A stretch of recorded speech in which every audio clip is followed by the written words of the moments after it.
This story is titled, "My fiancée tore up my passport to force me to spend time with her, so I dumped her immediately." Hey everyone! Before we jump into today's video, I need your help. We've noticed the channel is losing some traction, and subscribing is one of the best ways you can support us. It's quick, free, and it helps us keep bringing you awesome content. Your support means the world. Let's keep this channel growing together. Thanks so much. Now let's start the video. Hey Reddit, so this is going to sound crazy, but I've been holding on to this for a while. I'm Jason, 29 male, and I live in a mid-sized city. Nothing fancy about my life. I've got a solid administrative job, a decent apartment, and until recently, I was engaged to someone I thought was my forever person. Turns out I was catastrophically wrong. Buckle up for this one because my fiancée Amber, 28 female, decided to redefine what toxic means in a relationship. Let me back up a bit. For the past few years, I've been grinding at my job. It's not glamorous. Lots of spreadsheets, emails, and meetings that could have been emails. But I've been consistent and reliable. Finally, that hard work paid off, and my boss tapped me for a series of international business trips. These weren't just little trips for sightseeing or corporate dinners. They were game changers. Networking events, meetings with high-profile clients, and real opportunities to boost my career. When I told Amber, she was all smiles at first. She acted super excited for me, telling me how proud she was, and even helping me pick out new luggage. She was all like, "You're going to crush it out there. Show them what you've got." For a minute, I thought I was one of those lucky guys who had a partner who actually wants to see them succeed. But I was dead wrong. At first, everything seemed normal. We talked about how I'd call her every night while I was gone, how I'd bring her something cool from Europe, and how this would just be a stepping stone to something bigger for both of us. But as the weeks went by, I noticed subtle changes in her vibe. For starters, anytime I mentioned the trip, her face would twitch. Not like a full-on frown, but this barely there grimace, like she was trying to hold it together but couldn't quite pull it off. Then she started making weird comments like, "Do you really need to go on this trip? Isn't there another way to impress your boss?" Or, "I feel like this company is taking advantage of you." I brushed it off as her just being bummed about me leaving for a few weeks. I figured she'd get over it, but then she started dialing it up. One day, while I was double-checking my itinerary, she let out this huge sigh and said, "You know, I just feel like you're prioritizing work over us lately." That threw me off because we've always been good about balancing things. I reminded her that the trip was temporary and that it wasn't like I was packing up and moving to another country permanently. She just shrugged and gave me this tight smile that screamed, "I'm not okay, but I'm not going to tell you why." Now, Amber is... how do I put this nicely? She's the kind of person who thrives on being the center of attention. Whether it's her birthday, a random Tuesday, or the anniversary of the day she found her favorite lipstick shade, she needs everything to be about her. Don't get me wrong. I'm all for spoiling my partner and making them feel special. But Amber takes it to a level that could make a narcissist blush. For example, last month, we went out for dinner with my coworkers. And somehow, Amber managed to turn the entire conversation toward her job. She works as a graphic designer, which is great. But by the end of the night, everyone knew the name of her boss, her latest projects, and how she's single-handedly saved the team during a tight deadline. Meanwhile, no one even knew why we were at dinner in the first place. It was to celebrate a milestone I hit at work. But hey, who needs recognition when you have Amber? Anyway, as the trip got closer, her comments became less passive-aggressive and more, I don't know, openly bitter. She started saying things like, "I bet you're going to have so much fun without me," and "What if something happens while you're gone? Who's going to be here for me?" At one point, I jokingly said, "I'll bring you back some chocolate to make up for it," and she just gave me this look. You know, the kind that makes you wonder if you accidentally insulted someone's entire lineage. One night, we were watching a movie, and I made the mistake of mentioning my itinerary. I thought she'd be interested. It had cool details like networking dinners and visits to major offices. Instead, she turned to me and said, "So you're just going to leave me here alone for 3 weeks and expect me to be okay with it?" "Amber," I said, trying to keep my tone light, "it's not like I'm going on vacation. This is for work. It's important." "Important for you," she shot back. "But what about us? Don't we matter?" At this point, I was starting to get frustrated. I'm not the kind of guy who thinks relationships should be all sunshine and rainbows 24/7, but this was getting ridiculous. Every time I tried to talk to her about the trip, it turned into some emotional guilt trip about how I was abandoning her. Then came the big red flag. One evening, while I was organizing my travel documents at my desk, Amber walked in and leaned against the doorframe. You really don't have to go, you know, she said. What are you talking about? I asked without looking up. I'm just saying, she continued. Maybe it's not as big of a deal as you're making it out to be. What's the worst that could happen if you stayed? You could miss the flight, and we could spend some time together instead. I paused, my pen hovering over a sticky note. Amber, I have to go, it's my job. Yeah, but your job isn't your whole life, she muttered, before walking away in a huff. I sat there for a minute, staring at my papers and trying to process what had just happened. Was she seriously suggesting I ditch this massive opportunity just to hang out at home? Who even thinks like that? But here's the thing. Amber wasn't done. She started making little digs whenever she could, like she would be laughing and saying, "Don't forget your passport. Wouldn't want you to miss your flight." Or, "What if the universe is trying to tell you something and you're ignoring it?" At this point, I wasn't just annoyed. I was starting to get genuinely uneasy. That brings us to the night before my flight. Everything was packed, my documents were ready, and I was feeling good. Then I opened the drawer where I always keep my passport, and it wasn't there. I stood there frozen for a moment, staring at the empty drawer like my passport would magically appear if I just focused hard enough. But it was gone. That awful sinking feeling hit me like a truck. This wasn't some misplaced sock or the TV remote. My entire trip, my career, depended on this one thing, and it had vanished into thin air. I yanked the drawer out completely, flipping it over to check underneath. Still nothing. My hands were already shaking as I tore through the rest of the desk, shoving papers, notebooks, and random junk aside. No sign of it. "Jason, what's going on?" Amber's voice drifted in from the doorway. I glanced up, and there she was, leaning casually against the doorframe, her damp hair wrapped in a towel, like this was just another regular night. "My passport's gone," I said, my voice strained as I opened another drawer, half expecting it to magically appear. She tilted her head and frowned. "Gone? That's weird. Are you sure you didn't put it somewhere else?" "Amber," I said, exasperated. "It's always in this drawer. Always." She stepped into the room, her brow furrowing like she was trying to figure out how a grown man could lose something so important. "Well, maybe you moved it without thinking," she offered, pulling open the top drawer of the nightstand and glancing inside. "I didn't move it," I snapped, my frustration spilling over. "I'm not careless about this stuff. It's always in the same place." Okay, she said quickly, holding up her hands. "Let's not panic. We'll find it." I appreciated the gesture. Sort of. But the way she was poking around, half-heartedly flipping through the pile of clothes on a chair, was driving me insane. I could already feel my head pounding. This wasn't the time for casual searching. "I've already checked there," I said, pointing at the spot she was looking. "Well, you never know," she said with a shrug, barely glancing up. I turned away, muttering under my breath, and ripped open the closet door. If I didn't keep moving, I was going to lose it. My brain was running a mile a minute, trying to figure out where the hell it could have gone. I'd just seen it 2 nights ago, when I was double-checking my travel documents. I remembered holding it in my hand, flipping it open, and putting it right back in the drawer. So where was it now? We tore apart the room, or at least I did. Amber floated around like she was on a scavenger hunt for something she didn't care about. She'd open a drawer, glance inside, and move on without even digging through it. "You're sure it's not at the office?" she asked suddenly, leaning against the dresser. "Why would it be at the office?" I shot back, pulling out another stack of paperwork from a box under the bed. "Maybe you brought it there to show someone or something," she said. I didn't even dignify that with a response. My frustration was bubbling over, and the more I watched her half-hearted search efforts, the angrier I got. I needed her to care about this as much as I did, but instead, it felt like she was just going through the motions. "Have you checked the kitchen?" she suggested. "The kitchen," I repeated, my voice dripping with sarcasm. "Why would I keep my passport in the kitchen?" "I don't know," she snapped back. "I'm just trying to help." It felt like we were going in circles.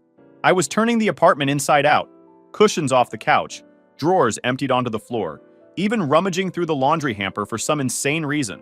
Every passing second felt heavier, like time was physically pressing down on me. "Jason, calm down," Amber said, her voice softer now. "We'll find it." "I don't need to calm down," I said, practically growling as I moved to another corner of the room. "I need my damn passport." She sighed dramatically, and I could feel her watching me, probably wondering if I was losing my mind. Maybe I was, but who wouldn't be? My flight was in less than 10 hours, and my ticket to a better future was nowhere to be found. "Maybe you're not supposed to go," she said suddenly, her tone almost wistful. I looked up from where I was crouched, narrowing my eyes at her. What? I'm just saying, she continued, shrugging like it was no big deal. Maybe this is the universe's way of telling you to stay. Like, maybe something bad could happen if you leave. Or maybe you're just supposed to focus on what really matters, you know? Like us. I stared at her, trying to process what I'd just heard. Amber, you're telling me the universe wants me to miss this trip. The trip that could define my career? Really? She shrugged again, avoiding my gaze. I'm just trying to help you see the bigger picture, that's all. I shook my head, biting back the urge to say something I'd regret. Instead, I turned back to my frantic search. As I was digging through a box of random electronics cables, something clicked in my mind after I processed what she said lastly. A memory, fleeting but vivid. 2 nights ago, I'd been sitting at this very desk, organizing my documents. Amber had walked in, leaning against the doorway just like she had earlier, and started talking about how much she was going to miss me. I remembered her tone. It wasn't just sad. It was sharp, almost annoyed. I'd brushed it off at the time, but now it was glaringly obvious. She'd lingered there for a minute, watching me, before storming off in a huff when I didn't give her my full attention. My stomach dropped.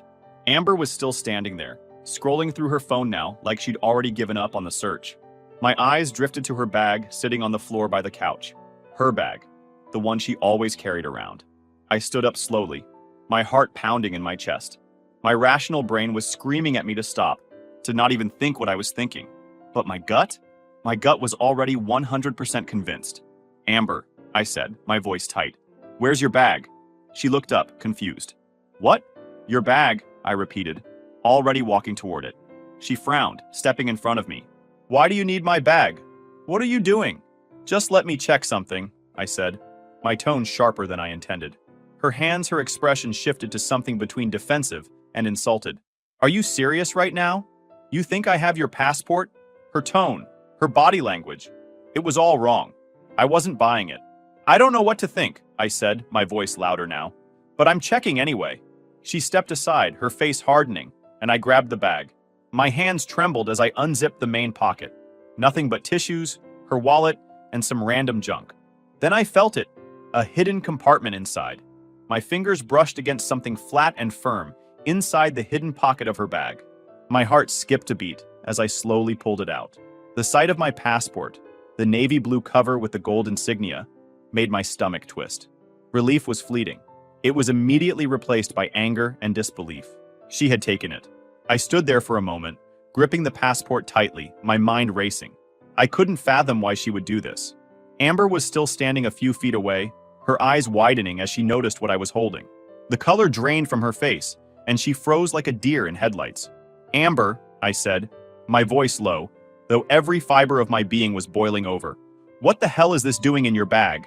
She didn't answer immediately, her mouth opening and closing as if searching for an excuse. I don't know how that got there, she finally stammered, taking a step back, her hands trembling slightly. I held the passport up for emphasis. You don't know? It magically appeared in your bag, in a hidden pocket, and you have no idea how it got there? Her face hardened suddenly, and she crossed her arms. Maybe you put it there by mistake, she said defensively, betraying her attempt at confidence. I couldn't believe what I was hearing. My mind was spinning, trying to process the absurdity of her response. Amber, cut me some slack, I said, stepping closer, the anger in my voice unmistakable. You hid my passport. Just admit it. Her eyes darted to the floor, then back to me. She was cornered, and she knew it. Okay, fine, she snapped. I took it, but I wasn't going to keep it forever. I just wanted you to stay. I thought if you missed the flight, we could have more time together. The audacity of her words were unbelievable. I took another step forward, towering over her. You thought stealing my passport was the solution? Are you out of your mind? Do you even realize what you've done? This isn't just some petty argument, Amber. You almost ruined my entire career. She flinched, but didn't back down. I didn't know what else to do, she yelled, her voice cracking. You've been so focused on this stupid trip and your job, and I felt like I didn't matter anymore. I just wanted you to see that we need to work on us. Work on us, I repeated, my voice dripping with disbelief. You don't work on a relationship by sabotaging your partner. What you've done isn't love, Amber. It's manipulation. Her face crumpled, tears spilling down her cheeks. I didn't mean for it to go this far, she whispered. I just wanted you to stay. I thought if you missed one flight, you'd realize how much I need you here. My jaw tightened as I stared at her, the weight of her actions sinking in. There was no coming back from this. I couldn't even look at her without feeling a mix of anger and disgust. You've crossed a line I can't forgive, I said, my voice cold. We're done. This relationship is over. Her eyes widened, and for a moment, she looked like she couldn't comprehend what I'd just said. You don't mean that, she said, her voice shaking. You're just upset. You'll calm down and we'll figure this out. I didn't mean to hurt you. I've never been more serious, I said firmly. We're finished. Pack your things and get out. Her expression twisted into something wild, desperation mixed with fury. You're not leaving me, she screamed, lunging forward. Then within seconds, she snatched the passport out of my hand before I could stop her. For a second, I was frozen, watching her grip the passport with both hands. Then, with a sickening tear, she ripped it in half like a jerk. What are you doing, Amber? I roared, stepping forward and grabbing her wrist before she could do anything else. My hand clamped down hard enough to stop her. What the hell is wrong with you? She struggled against my grip, her free hand flailing as she tried to pull away. Let me go. Not until you understand what you've done, I growled, my voice low and dangerous. You just destroyed my passport. Do you even realize the gravity of that? You didn't just cross the line, Amber. You obliterated it. Her sobs grew louder, her body going limp in my grasp. I let go of her wrist and stepped back, my hands shaking as I tried to rein in my temper. The pieces of my passport lay on the floor between us, a stark reminder of her betrayal. Get the hell out of here, I said finally, my voice cold and steady. I don't want to see you here when I get back. Get your things and get out. She sank to the floor, her sobs racking her body. Jason, please, she begged. I didn't mean for it to go this far. I was just scared. I thought you'd leave and never come back. I was going to come back, I said, my voice sharp. But now? Now there's nothing left to come back to. You did this, Amber, not me. You need to take responsibility for your actions. She didn't respond, just sat there crying as I turned away, unable to look at her any longer. My chest felt tight, my anger simmering just below the surface as I tried to think through my next steps. The passport was completely ruined. There was no salvaging it, but I couldn't afford to let her sabotage my future. I grabbed my phone from the counter and started searching for emergency solutions. There had to be a way to fix this in time for my flight. My mind raced as I dialed a number, the adrenaline pumping through me, keeping my focus razor sharp. Amber's sobs grew quieter behind me, but I didn't turn around. I couldn't. The woman I thought I loved, the woman I had planned a future with, had turned into someone I couldn't even recognize. Her actions spoke louder than any apology ever could. The pieces of my passport were still on the floor, but I didn't bother picking them up. There was no time for sentimentality or second guessing. I had a flight to catch, and I wasn't going to let her ruin everything I'd worked for. My flight was still scheduled for the next morning, and somehow I needed to figure out how to replace my passport in less than 24 hours. The quick search told me that getting an emergency passport was possible, but it wouldn't be easy. I'd have to go to the nearest passport agency in person, and since it was after hours, I'd need to make an emergency appointment first thing in the morning. The catch?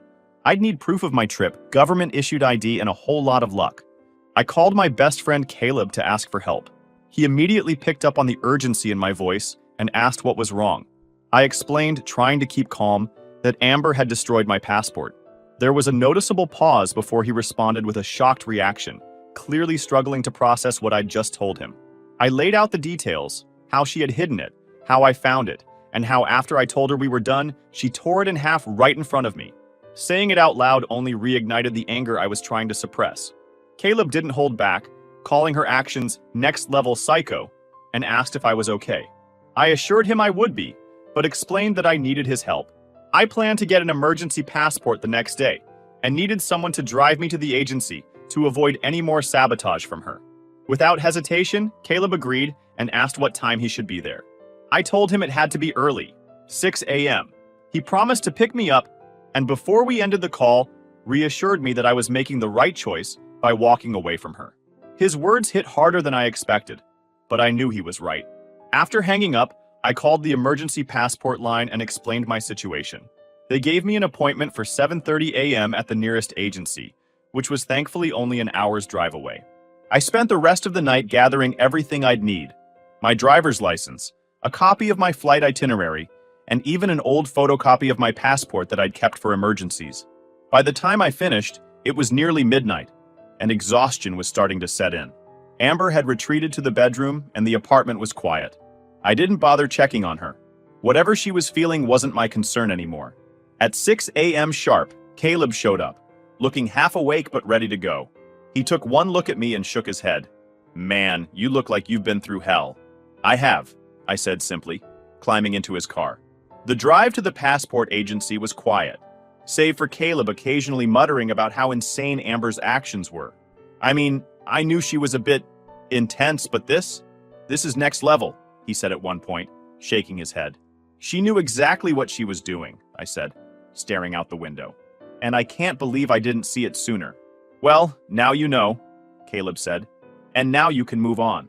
When we arrived at the agency, I joined a line of other people who looked just as stressed as I felt. The process was surprisingly efficient. The staff didn't ask too many questions about why my passport was destroyed, though I could see a flicker of sympathy in one woman's eyes when I handed her the ripped pieces. The waiting was the worst part. Every minute felt like an hour, and my stomach churned with a mix of nerves and frustration. This entire mess had been avoidable, and yet here I was, fighting to fix something Amber had destroyed. 2 hours later, they called my name. I nearly sprinted to the counter, where they handed me a brand new passport. Relief washed over me as I clutched it tightly. Somehow, I'd pulled it off. On the drive back, I called my boss to update him. I kept the explanation short, just that there had been an issue with my passport, but that I'd resolved it. He seemed satisfied and reminded me to make sure I didn't miss the flight. Back at my apartment, Amber was gone. Her things were still scattered around, but she wasn't there. I didn't care where she'd gone, as long as she stayed out of my way. I packed the rest of my things quickly, making sure I had everything I needed. My phone buzzed with a message from Amber. It was an apology, half-hearted, filled with excuses about how she hadn't meant for things to escalate. I didn't reply. I deleted the message and moved on. By the time I finished packing, the cab was outside. I grabbed my bags and took one last look around the apartment. It felt empty, but not in a bad way. More like a clean slate. I left without looking back, ready to put everything behind me. At the airport, everything went smoothly. Security was quick and the gate wasn't crowded. Sitting in the boarding area, I allowed myself a moment to breathe. The passport in my bag felt like a lifeline, and the trip ahead seemed less daunting now that the worst of the storm had passed. The flight was uneventful, but my thoughts were anything but calm. I kept replaying the events in my head, the frustration building every time I thought about how calculated her actions had been. Amber's betrayal wasn't just personal. It had been deliberate and destructive. It was clear that I needed to address this beyond simply walking away. Once I landed and got through the first day of meetings, I took a moment to reassess. The trip was off to a strong start, and my boss seemed impressed. But I couldn't let the chaos Amber had caused linger in the background. During some downtime, I contacted a lawyer Caleb had recommended. I laid out everything: the stolen passport, the damage, and how it had almost cost me my career. The lawyer confirmed my suspicions. Amber's actions weren't just manipulative, they were legally questionable. Destroying the passport and interfering with my ability to travel could be considered serious offenses. The advice was clear: document everything and prepare to take legal action. As I pushed forward with the trip, I tried to focus on the work at hand. The meetings were intense, and the networking opportunities were exactly what I'd hoped for. But even as I put on a professional front, the storm back home was brewing. Amber had a decent following on TikTok, a few 100,000 people who loved her quirky, bubbly content. It wasn't unusual for her to overshare about her life, but now she had turned her platform into a weapon. While I was halfway across the world trying to salvage my career, Amber was posting videos painting herself as the victim. Her tearful videos were strategically vague, but the message was clear. She'd been abandoned by her partner before a big trip, left to pick up the pieces of a shattered relationship. There was no mention of the passport or her actions, just a carefully crafted narrative designed to gain sympathy. The videos went viral quickly, and the comments were brutal. People took her side without hesitation, calling her brave for sharing her story. Mutual acquaintances chimed in, fueling the fire, and soon, strangers were digging up my accounts and sending hateful messages. My Instagram and LinkedIn were flooded with accusations from people who didn't even know me. They even tried to report my accounts multiple times. At first, I was furious. Amber's spin on the story was so far removed from reality that it felt like a slap in the face. But as the lawyer had advised, I saved every message, every comment, and every screenshot of her videos. This wasn't just online drama, it was evidence. Through it all, I kept my focus on the trip. The whirlwind of meetings and presentations helped me channel my energy into something productive. My boss pulled me aside halfway through and praised my work, hinting at more opportunities in the future. Knowing I'd managed to impress him despite everything gave me a renewed sense of purpose. Even so, the weight of what was happening back home never fully left my mind. Amber's audience was growing, and with it, so was the hate directed at me. Her followers pieced together enough details to identify me, and the messages became more personal. Strangers were calling me names, accusing me of being manipulative, and some even dug up old photos of us together, reposting them with captions that twisted the truth. The lawyer remained a steady source of guidance through it all. He assured me that the more evidence I gathered, the stronger my case would be. Amber's actions were creating a pattern of behavior that only strengthened my position. By the end of the trip, I had a clear plan. I would return home, meet with the lawyer in person, and move forward with filing a formal complaint. The passport incident alone was enough to justify legal action, but her social media campaign added another layer. She wasn't just trying to ruin my career, she was trying to ruin my reputation. The last night of the trip was spent organizing everything. I had screenshots of her videos, copies of the hateful messages, and a detailed timeline of events. The anger I'd felt earlier had transformed into resolve. Amber might have thought she could control the narrative, but the truth was on my side. The trip had been a success, but the fallout from Amber's actions wasn't over. Her attempts to spin the story in her favor had only strengthened my determination to hold her accountable. Landing back home felt like a fresh start, even though I knew the storm was far from over. I had meetings lined up with my lawyer to finalize the case against Amber, and there were still loose ends to tie up, like the lease and my belongings at the apartment. But despite the weight of everything, I felt a sense of control. The lawyer moved quickly, filing complaints against Amber for destruction of property and interference with my travel. The evidence we'd gathered, the torn passport, screenshots of her messages, and even the TikToks she had posted, painted a clear picture of her actions. She had crossed the line in more ways than one, and now there were consequences. She was formally served, and while I didn't attend the proceedings directly, my lawyer kept me updated. The court ordered her to pay for the replacement passport, the added travel expenses I incurred, and a small penalty for property destruction. Amber's social media campaign, which had initially gained her sympathy, began to unravel. As details of the case surfaced, her followers started questioning her version of events. People dug deeper, and some discovered my professional reputation and the fact that I had kept quiet publicly while handling things legally. The narrative started shifting, and cracks began to form in the pedestal she had built for herself. Her TikTok account, once a hub of quirky, feel-good content, became a battleground. Comments flooded in, accusing her of lying and exaggerating the truth. She tried to post another tearful video, claiming she was being unfairly targeted. But by then, people weren't buying it. The backlash was swift. Brands she had worked with distanced themselves, and her follower count started to drop. Through mutual acquaintances, I learned that Amber was struggling. The apartment she stayed in after I kicked her out was too expensive for her to afford on her own. She moved back in with her parents shortly after, and word spread that her once glamorous social media presence was becoming increasingly bitter and erratic. Meanwhile, my life had moved on. Work was thriving, and the success of the trip had positioned me for new opportunities. My boss praised my professionalism and hinted at even bigger projects in the pipeline. For the legal action against Amber, I let the lawyer handle the details, but knowing it was moving forward gave me peace of mind. Occasionally, I'd hear from friends about the latest drama Amber was stirring online. She had tried to spin a new narrative, claiming she was bullied off the internet, but by then, the damage to her reputation was done. She had alienated too many people, and her attempts to rebuild her following flopped. I stayed focused, keeping my head down and avoiding anything that would drag me back into her orbit. But Amber wasn't ready to let go. The other evening, after a particularly long day at work, I arrived home to find her sitting on the steps outside my new apartment building. She looked different, tired, disheveled, and far from the confident person she used to present herself as. She was holding something in her hand, and as I got closer, I realized it was the engagement ring. "Jason," she said softly, standing up as I approached. I didn't say anything at first, just stared at her.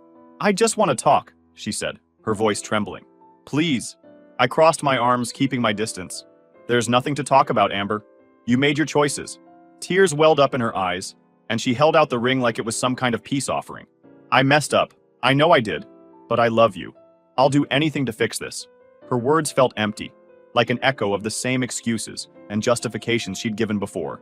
She wasn't here out of love. She was here because she had nothing left. "I'm not interested," I said firmly. "Take the ring, sell it, and go into therapy. I don't care. But don't come back here again." Her face crumpled, and for a moment, it looked like she might argue. But something in my expression must have told her I wasn't going to bend, because she stepped back, clutching the ring tightly. "I'm sorry," she whispered, barely audible. I didn't respond. I turned and walked past her, unlocking the door to my building and stepping inside without looking back. Amber never came back after that. Whatever lingering hope she had of reconciliation was gone, and I felt nothing but relief. But you know what? The experience taught me more than I ever wanted to learn about trust and manipulation. Amber loved me, but she became obsessed to the level she turned into a psychopath. But in the end, all she had done was reveal her true self. I'd walked away stronger, with a clearer sense of who I was and what I deserved. And her? She was just a memory now, one I was glad to leave behind. Was I too harsh in cutting her off completely? Or does this seem justified to you?